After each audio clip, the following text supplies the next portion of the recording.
Lunch tayo. Nandito na naman kami sa labas kakain. Ito.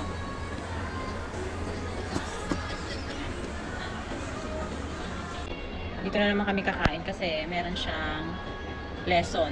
So, wala na kaming time para umuwi sa bahay at magluto. Kaya, every Friday ay dito kami kumakain sa labas. Ito yung aking order, chicken teriyaki. Tapos may ganyan. Hot coffee. Tapos ayun yung kanya. Kain tayo. Maglalunch muna kami kasi may lesson siya mamayang 1:15.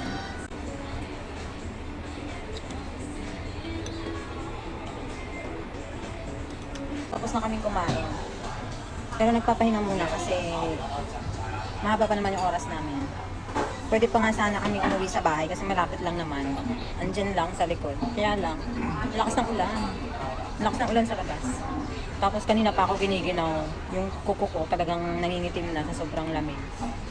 Kasi galing kami sa lesson niya kanina badminton. So, kanina pa ako naka-aircon. Tapos ang lakas pa ng ulan. Ay, talagang sobrang lamig. Lamigin pa naman ako. Pero pagkahatid ko sa kanya, uuwi ako sa bahay. Maglakad-lakad ako para wala lang, gusto kong maglakad-lakad kaysa magpakaupo ko dun, di ba? Para mabawas-bawasan naman yung ating mga kinain. Ganon.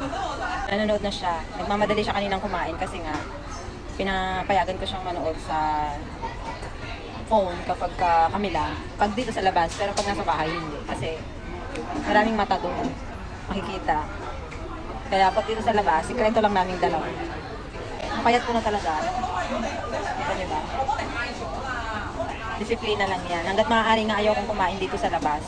Kasi nga, ang mga pagkain dito sa labas, sobrang taas sa calorie. Kaya lang, wala akong choice kasi maaga kami umalis kanina. Yung almusal ko lang ay maliit na biskuit lang kasi mabilisan at saka nagkape lang ako. Eh, kung hindi ako kakain dito sa labas, wala naman akong kakainin sa bahay. Tsaka alanganing oras na, alas 2, alas 3 na. So, sobrang late na. Kaya, yeah, wala akong choice. Kundi kumain din dito sa labas. Pero hanggat maaari talaga, ayoko sana.